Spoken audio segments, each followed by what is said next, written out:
Hello, welcome to Dr. Sagar Sir classes on Indian economy.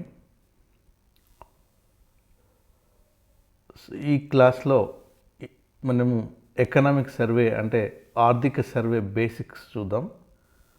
So ఆర్థిక survey అంటే ఏంటిది, ఎప్పుడు రిలీజ్ చేస్తారు, ఎవరు ప్రిపేర్ చేస్తారు, దాన్ని ఎవరు రిలీజ్ చేస్తారు అనే బేసిక్స్ని మనము ఈ క్లాస్లో చూద్దాం. సో ఆర్థిక సర్వే, ఎకనామిక్ సర్వే డెఫినేషన్ ఏంటంటే it's a document. So it gives a comprehensive overview of the country's economic performance during the previous financial year and outlines the challenges and opportunities for the upcoming year. So again I'm repeating, it is a document. So this gives a comprehensive overview of the country's economic performance during the previous year and outlines the challenges and opportunities for the upcoming year. Okay, so అంటే ఏంటిది, ఇది ఒక comprehensive document. మన దేశం యొక్క ఇదేమి ఇస్తుందంటే రెండు విషయాలను చెప్తుంది. ఒకటి, మన కంట్రీ యొక్క ఎకనామిక్ పర్ఫార్మెన్స్ ఎలా ఉంది డ్యూరింగ్ ప్రీవియస్ ఫైనాన్షియల్ ఇయర్, గత ఆర్థిక సంవత్సరంలో మన దేశం యొక్క ఎకనామిక్ పర్ఫార్మెన్స్, ఆర్థిక పర్ఫార్మెన్స్ అనేది ఎలా ఉందనేది ఒకటైతే, it also outlines the challenges and opportunities for the upcoming years. Next financial ఇయర్కి వచ్చే ఛాలెంజెస్ ఏంటి, ఆపర్చునిటీస్ ఏమున్నాయి అనేది విషయాలను రెండింటిని వివరిస్తుంది ఇక్కడ. సో గత సంవత్సరం పర్ఫార్మెన్స్ ఎలా ఉంది, ఫ్యూచర్లో వచ్చే ఛాలెంజెస్ ఉంది, రెండు విషయాలను, రైట్. సో ఇది ఏంటంటే divided into 2 volumes. Economic survey అనేది 2 వాల్యూమ్స్కి డివైడ్ కాబోతుంది. సో ఫస్ట్ వాల్యూమ్ ఏం చేస్తుంది, ఏం మాట్లాడుతుందంటే ఎకనామిక్ పర్ఫార్మెన్స్. నేను ఆల్రెడీ చెప్పాను, economic performance in terms of what, physical trends ఎలా ఉన్నాయి. ఫిజికల్ ట్రెండ్స్ అంటే ఆర్థిక పోకడలు, అంటే ఏంటిది, ట్యాక్సేషన్ కావచ్చు, ఎక్స్పెండిచర్ కావచ్చు, సబ్సిడీస్ కావచ్చు. సో గత సంవత్సరంలో ఎకనామిక్ పర్ఫార్మెన్స్ ఎలా ఉందని మాట్లాడేది వాల్యూమ్ 1. సో దాంతోపాటుగా మ్యాక్రో ఎకనామిక్ ఇండికేటర్స్ అంటే స్థూల ఆర్థిక సూచికలు, అంటే ఏంటి, జీడిపి కావచ్చు, ఇన్ఫ్లేషన్ రేట్ కావచ్చు, అన్ఎంప్లాయ్మెంట్ రేట్ కావచ్చు, ఇలాంటి మ్యాక్రో ఎకనామిక్ ఇండికేటర్స్ని కూడా ఇది గత సంవత్సరంలో ఎలా ఉందని మాట్లాడుతుంది. ఇది వాల్యూమ్ 1. సో వాల్యూమ్ 2 వచ్చేసి it analyses the socio economic issues. So socio economic ఇష్యూస్ని, ఇది సోషియో ఎకనామిక్ ఇష్యూస్ అంటే ఏంటిది, ఎడ్యుకేషన్ ఎలా ఉంది, ఎడ్యుకేషన్లో ఉన్న ఛాలెంజెస్ ఏంటిది, పావర్టీ ఎలా ఉండబోతుంది, క్లైమేట్ చేంజ్ రిలేటెడ్ ఛాలెంజెస్ ఏంటి, ఇవన్నీ విషయాలను, ఈవెన్ సోషల్ సెక్యూరిటీకి సంబంధించిన విషయాలు కావచ్చు. సో ఈ విషయాలన్నిటినీ వాల్యూమ్ 2లో మాట్లాడుతుంది, రైట్. ఎకనామిక్ సర్వే అనేది 2 వాల్యూమ్గా డివైడ్ కాబడుతుంది. వాల్యూమ్ 1 ఏమో గత సంవత్సర physical trend and economic performance అని చెప్తుంది. వాల్యూమ్ 2 ఏమో సోషియో ఎకనామిక్ ఇష్యూస్ గురించి మాట్లాడుతుంది, రైట్. సో బట్ ఇది ఎప్పుడు రిలీజ్ చేస్తారు మరి ఎకనామిక్ సర్వేను, ఈ ఆర్థిక సర్వేను ఎప్పుడు రిలీజ్ చేస్తారు అంటే హిస్టారికల్గా.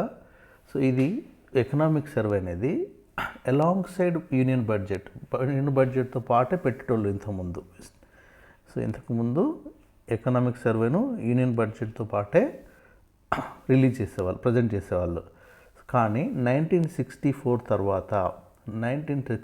తర్వాత ఈ బడ్జెట్ అనేది ఎకనామిక్ సర్వే అనేది released before the budget, day before A budget. ఒక రోజుకు ముందు మాత్రమే.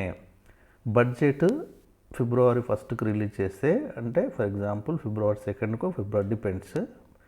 సో ఫిబ్రవరి 1కు రిలీజ్ చేస్తే మార్చి 31కు ఎకనామిక్ సర్వేను, బడ్జెట్ను ఫిబ్రవరి 1కు రిలీజ్ చేస్తే ఎకనామిక్ సర్వేను మార్చి 31కే రిలీజ్ చేస్తారు. ఓకే. సో బడ్జెట్ స్పీచ్ అనేది ఫిబ్రవరి 1కు ఉంటే ఎకనామిక్ సర్వే అనేది January 31కే. That is the meaning of it. So 1964 నుండి ఎప్పుడు రిలీజ్ చేస్తున్నాం మనం అంటే ఒక 1 day before the budget speech, 1 day before the budget speech. Right. So దీని కాన్స్టిట్యూషనల్ స్టేటస్ ఏంటిది మరి? సో అంటే బడ్జెట్ అది ఎకనామిక్ సర్వేను కాన్స్టిట్యూషనల్లీ ఇట్స్ మ్యాండేటరీయా రిలీజ్ చేయడం అనేది ఎకనామిక్ సర్వేను? So there is basically answer ఏంటంటే there is no constitutional obligation to prepare and present it. So ఈ ఎకనామిక్ సర్వేను కాన్స్టిట్యూషనల్గా రూల్ ఏం లేదు, అబ్లిగేషన్ ఎలాంటిది ఏం లేదు. ప్రిపేర్ చేయవచ్చు, ప్రిపేర్ చేయవచ్చు. కొన్ని సంవత్సరాల్లో ఎకనామిక్ సర్వేను ప్రిపేర్ చేయని సంవత్సరాలు కూడా ఉన్నాయి, ప్రజెంట్ చేయని సంవత్సరాలు కూడా ఉన్నాయి. రైట్.